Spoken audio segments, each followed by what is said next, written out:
That's what I'm talking about.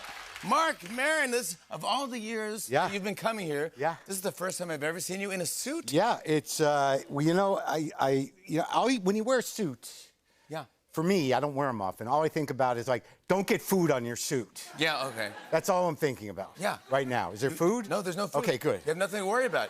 You look fantastic. I'm surprised it's not wrinkled, too. I'll tell you a story. What?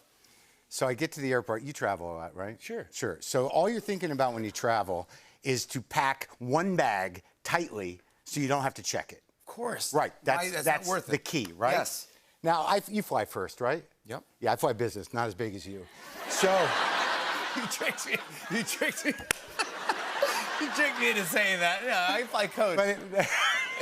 Do you? Yeah. All right, so I got my suit, right? For the Jimmy Fallon show, I got my suit. And I got my hanging bag. Like, I just got the one suit, this suit, in a bag, the hanging bag, so I can hang it when I walk in the plane, right? Yeah, like a business class guy. Love that. Right. So I got my my bag, right? The roller bag. Yep. I got my carry-on, and I got my suit, right? Yeah. So I'm gonna hang it up in the closet, Jimmy. I know that All closet. right. Yes. So I get to the gate, and I'm about to go on. The guy goes, "You got three bags." I'm like, "No, I don't. This is a suit. It's not a bag." And he's like, "No, it's 3 bags, so you're gonna have to check something." I'm like, "No, I'm not." And you have to. And I'm like, "I'm just gonna put it in the closet." He's like, "You can't get by here with 3 bags." And then there's a woman. He's right. No, he's not. Yes. So there's a woman standing there, and she just looks at me, and she goes, "You're gonna have to check a bag." And, like, there's a line of people behind me, and I'm like, "No, I'm not." And I'll tell you, folks, I'll tell you, I opened up my carry-on, and I stuffed my suit. Like, in that, like, herky-jerky, angry old man way. Like, you know, I'm stuffing. People are watching me, but I'm so focused on shoving my new suit into the bag. Embarrassing. That I didn't know that. All I knew is that I won somehow. What happens now? Okay.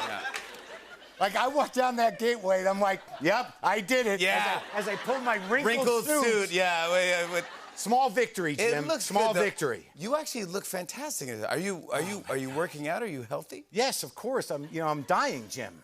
Wait, what? No, I'm just old. So I work out. You know, I work out a lot. And I actually just joined a gym. It's the first gym I joined since COVID, since the thing. Pandemic. Right. So I was working out outside on my porch the whole pandemic and hiking outside. Like, I'm the guy on his front porch with weights, where people walk by like, "That's the weight guy." So you're that guy. I'm that guy on the porch with the weights every day.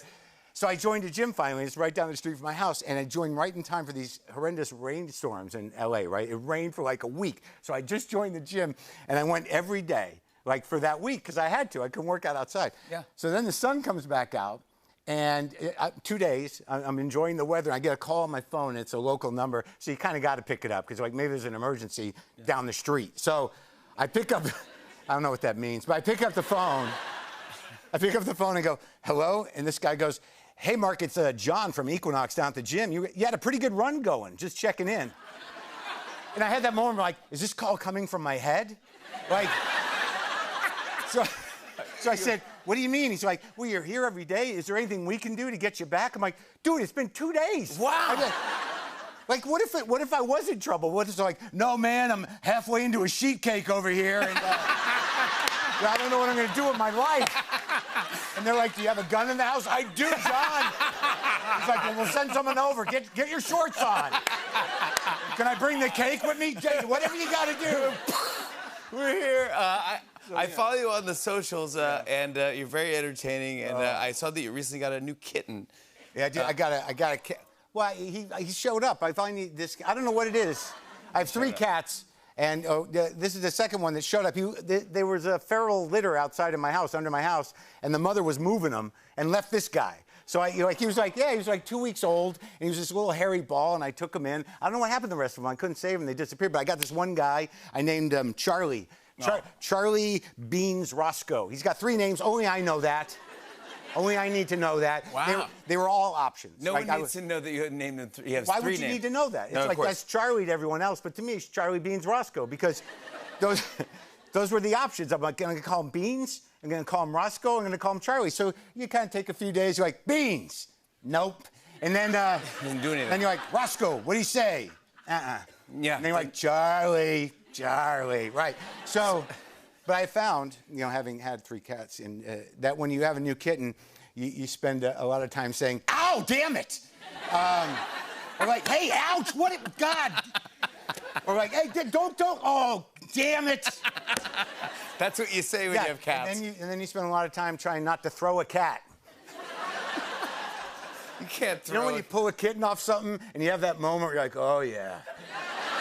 and then you realize, like, I could just drop them kind of hard. And then you're like, meow. And I'm like, yeah, sorry, a little hard, right? Yeah. Yeah, and maybe don't put your paw in my food. Oh, my God.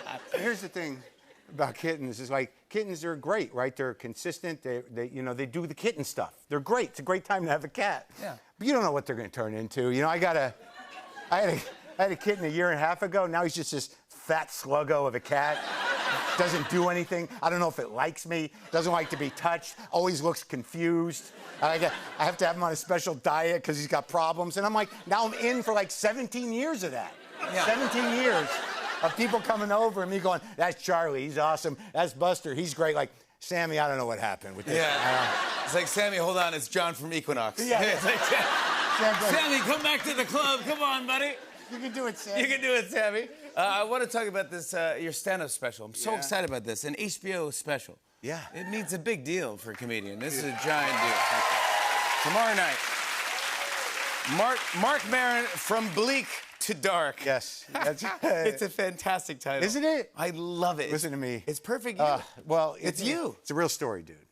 Like, here's what happened. It was kind of funny because my buddy Sam Lipsyte, the novelist, and I sold a show to FX, right? Yeah. So we wrote a script and we delivered it, and they're like, "Great, write another script." So we write another script, right? And we send it to them, right? And there's a notes meeting where they give you notes. The network gives you notes, right? So it's the head of FX, this guy, Nick Grad, and his people, and then my people, and me and Sam. And we're on a Zoom call for the notes. They're going to tell us what they think of the script. And Nick goes, "Hey, look, guys, great job. Loved it. Have no specific notes. But is there any way we can get it from bleak to dark?"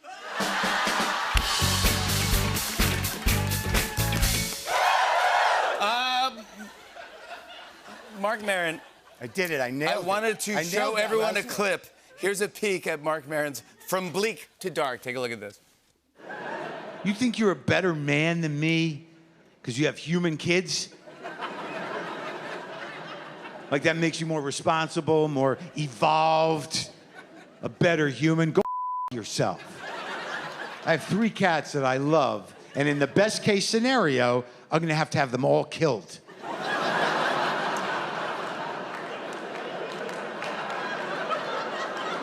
I'm gonna have to kill my friends. And I knew it going in. That's how big my heart is. That is genius. That's so true. I think people are gonna love it. I think people are gonna laugh. There's also some emotional stuff you talk about in this special that really kind of is moving as well. And it gets heavy, but I balance it. It's there's laughs. It's so cool that you did it, buddy. It's an amazing show. I hope everyone enjoys it. Every time you're here, thank you again for coming on the show. Sure. We talk about music all the time, and we talk about playing the guitar. And And we've never actually done anything crazy with you playing the guitar or something like that. But I thought tonight to celebrate, no, don't play celebrate, but to celebrate you being having your own special on HBO and HBO Max, From Bleak to Dark. Would you like to take us into commercial break with the Roots? I'll try. Sing in with the Roots. Come on over, bud. You got a guitar?